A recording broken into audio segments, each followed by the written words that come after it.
नमस्कार। कॉलेज शिक्षा विभाग राजस्थान की अभिनव पहल ज्ञानदूत 2.0 के तहत आज हम एक नए विषय पर चर्चा करेंगे। मैं doctor Rupa Mangalani, associate professor political science department में आज एक नए टॉपिक को आपके साथ शेयर कर रही हूँ। ये स्नातक और स्नातकोत्तर कक्षाओं के लिए विषय परक ऑनलाइन कार्यक्रम है और उसी के तहत हमारा आज का टॉपिक है मूल कर्तव्य या फंडामेंटल ड्यूटीज़। ये topic BA part second year के साथ साथ पीजी के पाठ्यक्रम में भी है। इसके साथ साथ हर कंपटीशन में इस टॉपिक के बारे में चर्चा की जाती है और सवाल पूछे जाते हैं। तो आइए जानते हैं मूल कर्तव्यों के बारे में। तो भारत के संविधान में मूल कर्तव्यों को जानने से पहले ये जानना आवश्यक है कि नागरिकों के अधिकार और कर्तव्य आपस में संबंधित और अविभाज्य है। हम सभी जानते हैं कि अधिकारों का औचित्य कर्तव्यों की दुनिया में ही होता है। यदि हम अपने कर्तव्यों का पालन करते हैं तो अधिकार खुद ब खुद मिलना सुनिश्चित हो जाता है। लेकिन भारत के मूल संविधान में मूल अधिकारों को तो रखा गया था, लेकिन मूल कर्तव्यों को नहीं रखा गया था। दरअसल संविधान निर्माताओं ने यह आवश्यक नहीं समझा कि नागरिकों के मूल कर्तव्यों को संविधान में जोड़ा जाए। हालांकि उन्होंने राज्यों के कर्तव्यों को राज्य के निदेशक तत्वों के रूप में शामिल किया था। तो भारतीय संविधान में ओरिजिनल कॉन्स्टिट्यूशन में तो मूल कर्तव्य नहीं थे, लेकिन बाद में इसे जोड़ा गया और किन परिस्थितियों में जोड़ा गया वो जानना आवश्यक है। इसके साथ ही मूल कर्तव्यों की सूची को भी जानना आवश्यक है। तो भारतीय संविधान में मूल कर्तव्यों को भूतपूर्व रूस के संविधान से प्रभावित होकर लिया गया है। दुनिया के अलग अलग देशों के जो संविधान है, जैसे जापान का संविधान है जिसमें नागरिकों के कर्तव्यों का उल्लेख किया गया है, लेकिन अन्य संविधान जैसे कि अमेरिका का संविधान, ब्रिटेन का अलिखित संविधान, ऑस्ट्रेलिया का संविधान या कनाडा का संविधान, जिसमें स्पेसिफाई मूल कर्तव्यों को नहीं किया गया है अलग से। तो इस तरह से हम देखते हैं कि भारत के संविधान में मूल कर्तव्यों का जो समावेश है वो पूर्व सोवियत संघ के कर्तव्यों से प्रभावित होकर किया गया है। 1976 में स्वर्ण सिंह समिति का गठन किया गया था और जिसे राष्ट्रीय आपातकाल के दौरान मूल कर्तव्यों की आवश्यकता के संबंध में सिफारिश देनी थी। तो उस सिफारिश के अनुरूप ही 42वें संविधान संशोधन 1976 के माध्यम से हमने संविधान में भाग 4 को जोड़ा और जिसके अनुच्छेद 51 क में हमने 10 मूल कर्तव्यों को शामिल किया। दरअसल संविधान 42वां संविधान संशोधन जो है, जिसे मिनी कॉन्स्टिट्यूशन भी कहा जाता है, जिसमें संविधान में अनेक अमेंडमेंट किए गए, तो उस अमेंडमेंट के तहत ही हमने संविधान में इस भाग 4 को भी जोड़ा गया।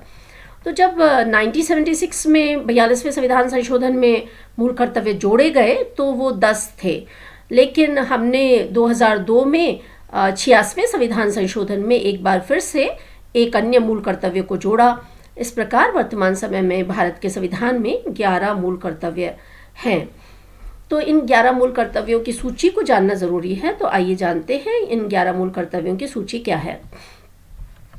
तो जैसे मूल कर्तव्यों की हम सूची देखें तो अनुच्छेद 51 के अनुसार भारत के प्रत्येक नागरिक का ये कर्तव्य होगा कि वो इन 11 मूल कर्तव्यों का पालन करें।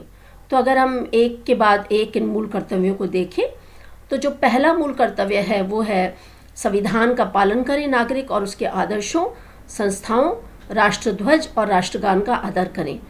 तो आप देखें कि ये सारी चीज़ें जो हैं वो हमारी संवैधानिक मर्यादाओं से जुड़ी हुई हैं। ये बहुत ही ज़रूरी है कि भारत का नागरिक जो है संविधान के आदर्शों, उसकी संस्थाओं, उसके राष्ट्रध्वज और उसके राष्ट्रगान का आदर करे। ये पहला मूल कर्तव्य है।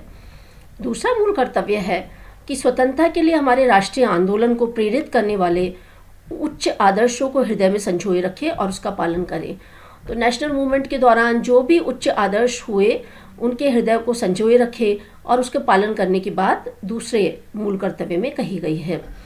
तीसरा मूल कर्तव्य है भारत की संप्रभुता, एकता और अखंडता की रक्षा करे और उसे अक्षुण्ण बनाए रखे।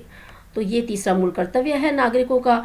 चौथा मूल कर्तव्य है कि देश की रक्षा करे हमारे नागरिक और आह्वान किए जाने पर राष्ट्र की सेवा करें। पांचवा मूल कर्तव्य है कि भारत के सभी लोगों में समरसता यानी हार्मनी व समान भ्रातृत्व ब्रदरहुड की भावना का निर्माण करें।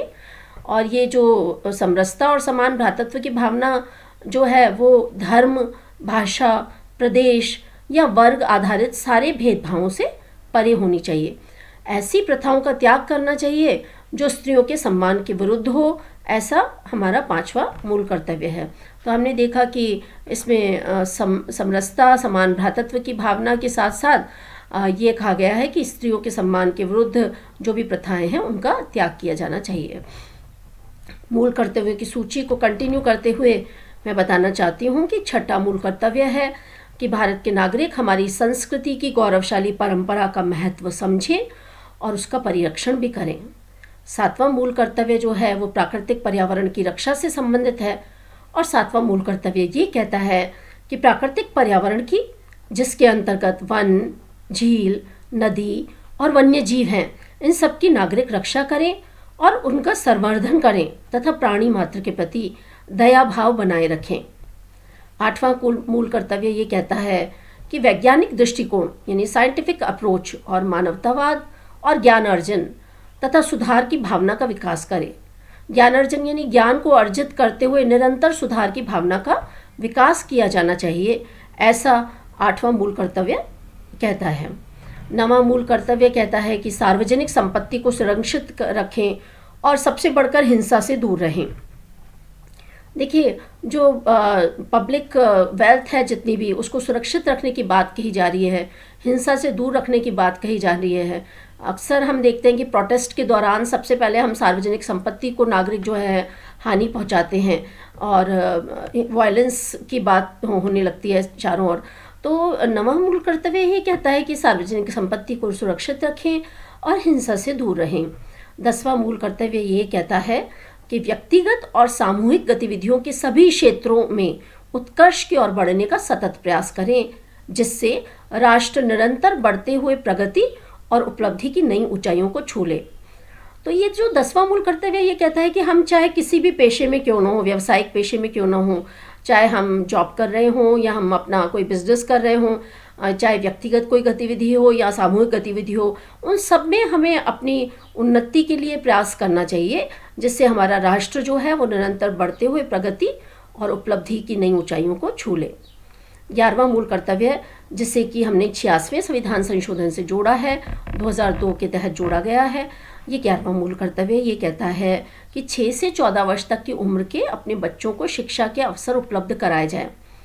जो भी माता पिता हैं या गार्जियन हैं, संरक्षक हैं, उनका ये दायित्व है, उनका ये कर्तव्य है कि वो 6 से 14 साल तक के अपने बच्चों को शिक्षा के अवसर उपलब्ध कराएं। तो इस प्रकार हमने देखा कि ये 11 कर्तव्यों की सूची जो है वो हमने देखी। तो पहला कर्तव्य जो था वो संविधान का पालन करने और उसके आदर्शों, संस्थाओं, राष्ट्रध्वज और राष्ट्रगान का आदर करने से शुरू हुआ। और 11वां मूल कर्तव्य जो कि 6 से 14 वर्ष तक की उम्र के अपने बच्चों को शिक्षा के अवसर उपलब्ध कराना था। ये सभी कर्तव्य जो है वो भारत के संविधान में भाग 4 का में अनुच्छेद 51 का में उल्लेखित हैं। अब हम देखते हैं कि ये इन मूल कर्तव्यों की विशेषताएं क्या हैं। तो अगर हम मूल कर्तव्यों की विशेषताएं देखें तो कुछ जो है नैतिक कर्तव्य हैं और कुछ नागरिक कर्तव्य हैं, जैसे कि स्वतंत्रता संग्राम के उच्च आदर्शों का सम्मान, जो कि पहला मौलिक कर्तव्य हमने देखा, वो एक नैतिक दायित्व है। जबकि राष्ट्रीय ध्वज, उसी में राष्ट्रीय ध्वज एवं राष्ट्रीय गान का आदर करना और नागरिक कर्तव्य है। तो स्वतंत्रता संग्राम के उच्च आदर्शों का सम्मान जो कि दूसरा मौलिक कर्तव्य था, वो एक मॉरल ड्यूटी की बात करता है, जबकि पहला मौलिक कर्तव्य जिसमें राष्ट्रीय ध्वज और राष्ट्रीय गान का आदर करना एक नागरिक कर्तव्य है। तो इस प्रकार से ये मूल कर्तव्यों की विशेषताएं हैं। जितने भी मूल कर्तव्य हैं जिसमें वैल्यूज़ की बात कही गई है, ये मूल्य जो हैं वो भारतीय परंपरा, पौराणिक कथाओं, धर्म एवं पद्धतियों से संबंधित है। दूसरे शब्दों में ये मूलतः भारतीय जीवन पद्धति के आंतरिक कर्तव्यों का वर्गीकरण है। तो इस प्रकार हमने देखा है कि जितने भी मौलिक कर्तव्यों की बात है, वैल्यू सिस्टम की बात है, वो सारे वैल्यू सिस्टम कहीं ना कहीं भारतीय जीवन पद्धति के आंतरिक कर्तव्यों से ही संबंधित है। हम अपनी परंपराओं में, पौराणिक कथाओं में, धर्म और पद्धतियों में अक्सर इन कर्तव्यों के बारे में सुनते आए हैं या उसकी समझ जो है हमें दी जाती रही है। कुछ मूल अधिकार हैं जो सभी लोगों के लिए हैं। फंडामेंटल राइट्स की जहाँ तक बात कही जाए तो आपने देखा होगा कि भाग 3 में वर्णित मौलिक अधिकार वो कुछ ऐसे मौलिक अधिकार हैं जो केवल नागरिक हैं। जो कुछ मौलिक अधिकार हैं जो कि सभी को प्राप्त है, यानी व्यक्ति को प्राप्त है, चाहे वो नागरिक हो या विदेशी हो, सभी को प्राप्त है। लेकिन जहाँ तक फंडामेंटल ड्यूटीज़ का सवाल है, तो फंडामेंटल ड्यूटीज़ तो केवल और केवल भारतीय नागरिकों की बात करता है, और फंडामेंटल ड्यूटीज़ केवल नागरिकों के लिए ही है, विदेशियों के लिए नहीं है। तो इस प्रकार हम देखते हैं कि ये मूल कर्तव्यों की विशेषताएं हैं। भाग 4 में निदेशक तत्वों की तरह मूल कर्तव्य जो है वो अप्रवर्तनीय है, अर्थात न्यायालय से जो है उसका प्रवर्तन नहीं करवाया जा सकता। न्यायपालिका के द्वारा जो है न्यायोचित नहीं है, न्यायपालिका द्वारा वो लागू नहीं करवाए जा सकते। संविधान में सीधे न्यायालय के जरिए उनके इम्प्लीमेंटेशन, उनके क्रियान्वयन, उनके निष्पादन की कोई व्यवस्था नहीं है। यानी अगर मौलिक कर्तव्यों का हनन हो जाए तो उसके खिलाफ कोई कानूनी संस्तुति नहीं है। यद्यपि संसद समय समय पर विधान बनाकर इसके इम्प्लीमेंटेशन के लिए स्वतंत्र है, इसके इम्प्लीमेंटेशन की बात कर सकती है, लेकिन ऐसा कोई इम्प्लीमेंटेशन बाध्यकारी नहीं है कि न्यायपालिका द्वारा उसे बाध्य जो है किया जाए। मूल कर्तव्यों की कुछ सीमाएं भी हैं। कई कुछ विचारकों द्वारा मूल कर्तव्यों के बारे में कुछ आक्षेप लगाए जाते हैं, तो वो भी हम जानते हैं। ये कहा जाता है कि भारत के संविधान के 4 क में जो मूल कर्तव्य दिए गए उसकी सूची पूर्ण नहीं है। बहुत सारे कर्तव्य हैं जिसको शामिल किया जा सकता था, जैसे मतदान का कर्तव्य, कर अदायगी का कर्तव्य, परिवार नियोजन आदि। ये सब कर्तव्य इसमें समाहित नहीं है। असल में कर अदायगी के कर्तव्य को तो स्वर्ण सिंह समिति, जिसने कि मूल कर्तव्यों की सिफारिश दी थी, उसने भी उसकी सिफारिश की थी। दूसरी सीमा ये बताई जाती है कि ये कर्तव्य अस्पष्ट हैं, बहुअर्थी हैं, आम व्यक्ति के लिए समझने में कठिन है। जैसे कि बहुत सारे शब्दों की भिन्न भिन्न व्याख्या हो सकती है, अलग अलग इंटरप्रिटेशन हो सकता है। मौलिक कर्तव्यों में शब्द है उच्च आदर्श, समग्र संस्कृति, वैज्ञानिक दृष्टिकोण। अब इन शब्दों की अलग अलग लोगों द्वारा अलग अलग व्याख्या की जा सकती है। ये भी कहा जाता है कि ये अप्रवर्तनीय है, न्यायपालिका द्वारा प्रवर्तन नहीं करवाए जा सकते, इसीलिए केवल नैतिक आदेश हैं। दरअसल स्वर्ण सिंह समिति ने मूल कर्तव्य अगर न निभाए जाएं तो दंड और सजा की सिफारिश की थी, लेकिन भारत के संविधान में जो मूल कर्तव्य शामिल किए गए हैं उसमें इस तरह की कोई बात नहीं है। संविधान में इसको शामिल करने को एक अतिरेक भी करार दिया जाता है। ये कहा जाता है कि संविधान में शामिल मूल कर्तव्यों को उन सभी को मानना है जो संविधान से संबद्ध ना भी हों। तो आलोचकों का ये कहना है कि संविधान के भाग 4 में इनको शामिल करना जो है वो मूल कर्तव्यों के महत्व को कम करता है, क्योंकि नीति निर्देशक तत्वों के बाद ये 4 काम में शामिल किए गए हैं। कई विचारकों का ये कहना है कि इसे तो भाग 3 में यानी मौलिक अधिकारों के बाद जोड़ा जाना चाहिए था, तो जिससे क्या है कि फंडामेंटल राइट्स के बराबर इसको महत्व मिलता। तो ये कुछ सीमाएं थी जो कि आपको जानना ज़रूरी है। जब कभी इस पे कोई विस्तृत सवाल आए तो आप लिख सकते हैं। अब हम जानते हैं मूल कर्तव्यों का महत्व क्या है। तो मूल अधिकारों का प्रयोग करते वक्त नागरिकों को अपने देश के प्रति कर्तव्यों की याद भी दिलाता रहे, इसलिए ज़रूरी है कि मूल कर्तव्यों को शामिल किया जाए और नागरिक अपने देश, अपने समाज और अपने साथी नागरिकों के प्रति अपने कर्तव्यों के संबंध में जानकारी रखी जाए। इसीलिए मूल कर्तव्यों का महत्व है। मूल कर्तव्यों का महत्व इसलिए भी है क्योंकि राष्ट्र विरोधी, समाज विरोधी गतिविधियों जैसे राष्ट्रध्वज को जलाना या सार्वजनिक संपत्ति को नष्ट करना, इस सब के खिलाफ चेतावनी के रूप में काम करते हैं। मूल कर्तव्य हम सब नागरिकों के लिए प्रेरणा स्रोत हैं और नागरिकों में अनुशासन और प्रतिबद्धता को बढ़ाते हैं और इस सोच को उत्पन्न करते हैं कि नागरिक केवल एक मूक दर्शक नहीं है, बल्कि राष्ट्रीय लक्ष्य की प्राप्ति में सक्रिय रूप से भागीदार हैं। मूल कर्तव्य अदालतों को किसी विधि की संवैधानिक वैधता एवं उसके परीक्षण के संबंध में सहायता करते हैं।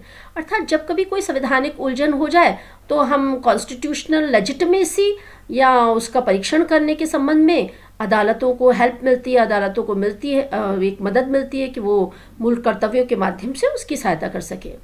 1992 में उच्चतम न्यायालय ने यह व्यवस्था दी कि किसी कानून की संवैधानिक दृष्टि से व्याख्या में यदि अदालत को पता लगे कि मूल कर्तव्यों के संबंध में विधि के प्रश्न उठते हैं तो अनुच्छेद 14 या अनुच्छेद 19 जिसमें 6 तरह की स्वतंत्रताएं शामिल हैं, उसके संबंध में इन्हें तर्कसंगत माना जा सकता है। इस प्रकार ऐसी विधि को असंवैधानिक होने से बचाया जा सकता है। तो ये तो बात हुई जो मैंने आपको बताया मूल कर्तव्यों के बारे में सारी चीज़ें जो थी। तो मूल कर्तव्यों के संबंधों में वर्मा समिति 1999 में उसने कुछ मूल कर्तव्यों की पहचान की और ये बताया कि उसके इम्प्लीमेंटेशन के लिए हमें कौन कौन से कानूनी प्रावधान हैं जिनको लागू करने की व्यवस्थाएं की जा सकती हैं। तो वर्मा समिति की ये टिप्पणियाँ जो कि हमें जानना चाहिए। वर्मा समिति ने ये कहा कि राष्ट्रीय गौरव अपमान निवारण अधिनियम 1971 है और ये जो है ये भारत के संविधान, राष्ट्रीय ध्वज और राष्ट्रीय गान के अनादर का निवारण को प्रस्तुत करता है। इसी तरह से बहुत से ऐसे आपराधिक कानून हैं जो लोगों के मध्य भाषा, मूल वंश, जन्म स्थान, धर्म आदि के आधार पर विभेद फैलाने वाले को दंड देने की व्यवस्था करते हैं। आईपीसी की धाराएं घोषणा करती हैं, भारतीय दंड संहिता की धाराएं घोषणा करती हैं कि राष्ट्रीय अखंडता के लिए पूर्वाग्रह से ग्रस्त अगर कोई अभिकथन है तो दंडात्मक अपराध है। इसी तरह से सिविल अधिकार संरक्षण अधिनियम 1955 है जो कि कहता है कि जाति और धर्म से संबंधित अपराधों पर दंड की व्यवस्था की जाए।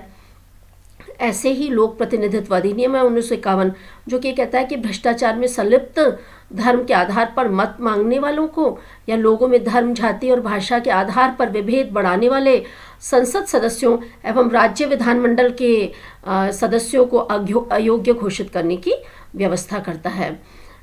इसी तरह से वन्य जीव संरक्षण अधिनियम है 1972 जो कि ये कहता है कि दुर्लभ और लुप्त प्राय प्रजातियों के व्यापार पर प्रतिबंध लगाता है। वन संरक्षण अधिनियम भी है 1980 जिसमें वनों की अनियंत्रित कटाई और वन भूमि के गैर वन उद्देश्यों के लिए इस्तेमाल पर रोक लगाई जाती है। तो ये जितनी भी वर्मा समिति की जो टिप्पणियां हैं वो दरअसल ये बताती हैं कि 1999 में ये जो बात कही गई वर्मा समिति के माध्यम से, तो उन्होंने कुछ मूल कर्तव्यों की पहचान की और ये कहा कि इसके इम्प्लीमेंटेशन के लिए कौन कौन से कानूनी प्रावधान हैं जिसको कि लागू करने के लिए इसकी घोषणा की जा सकती है। तो हमने इस प्रकार देखा कि ये जो जितने भी मौलिक कर्तव्य हैं, ये मौलिक कर्तव्य जो केवल एक पवित्र दस्तावेज नहीं है, इनकी लागू करने की व्यवस्थाएं जो है मौजूदा कानूनों के तहत जो है वो की जा सकती है। सबसे जो महत्वपूर्ण बात मूल कर्तव्यों के बारे में ये है क्योंकि ये नागरिकों के लिए एक नैतिक संहिता की बात कही जाए, नैतिक संहिता तो है लेकिन this is our moral duty कि हम अपने मौलिक कर्तव्यों का पालन करें और कर्तव्यों की दुनिया में ही क्योंकि अधिकारों की पहचान है। तो हमने इस टॉपिक में जो अगर हम रीकैप करें, जो अक्सर पूछे जाने वाले प्रश्न हैं इस टॉपिक में वो ये पूछे जाते हैं कि क्या मूल संविधान में मूल कर्तव्यों को शामिल किया गया था। तो हमने जाना कि ऐसा नहीं था, मूल संविधान में नहीं था।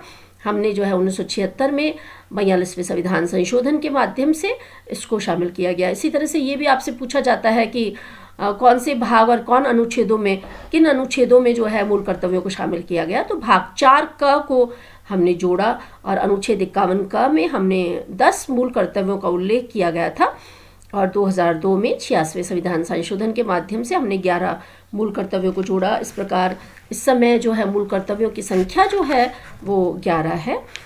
मूल कर्तव्यों की सूची के बारे में भी आपसे प्रश्न पूछे जाते हैं तो आपको ये ध्यान रखना है कि इसको सारी सूची को हम जानें और इस सूची को जानने के साथ साथ हम ये भी जानें कि इनके पालन करने के लिए कौन कौन से कानून ऑलरेडी मौजूद हैं और काल, समय और परिस्थितियों के अनुसार अन्य कानूनों का भी अस्तित्व आएगा जो कहीं ना कहीं हमको अपने मूल कर्तव्यों के निष्पादन के लिए, उनके पालन के लिए हमें जो है वो रास्ता दिखाएंगे। तो इस प्रकार हमने देखा कि मौलिक कर्तव्य, लेकिन सबसे बड़ी बात ये सवाल ज़रूर पूछा जाता है कि क्या मूल कर्तव्य प्रवर्तनीय हैं।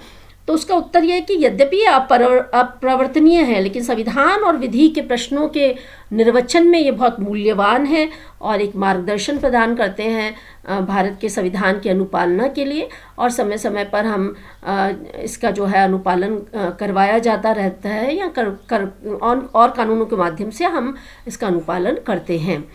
इसकी विशेषताओं को पूछा जाता है तो हमने देखा कि कुछ जो हैं वो नैतिक दायित्व हैं, कुछ नागरिक कर्तव्य हैं। इसी तरह से भारतीय परंपरा, पौराणिक कथाओं, धर्म और पद्धतियों से संबंधित हैं। ये केवल और केवल नागरिकों के लिए है, ये भी प्रश्न पूछा जाता है कि किसके लिए है। तो आपको ध्यान रखना पड़ेगा कि मौलिक अधिकारों से भिन्न है। मौलिक अधिकार तो व्यक्ति को भी प्राप्त है, कुछ अधिकार नागरिक को प्राप्त है, लेकिन मौलिक कर्तव्यों का संबंध केवल और केवल नागरिकों से है। ये अप्रवर्तनीय है, इसकी बात हो चुकी है, इसकी कुछ सीमाएं, उसकी कुछ क्रिटिसिज्म किया जाता है, तो वो भी आपको जानना चाहिए। लेकिन इसके महत्व को तो जानना ही चाहिए, क्योंकि इसके महत्व में ये कहीं ना कहीं हमारी एक राष्ट्रीय चेतना जो है उसको जागृत करते हैं। ये कहीं ना कहीं नागरिकों को अपने सोसाइटी के प्रति, अपनी कंट्री के प्रति, अपने और नागरिकों के प्रति जो है उसके संबंध में जानकारी देते हैं कि हमारी क्या ड्यूटीज़ हैं। ये बताते हैं कि हम डिसिप्लिन कैसे हो, हमारा कमिटमेंट कैसे हो नेशन के प्रति।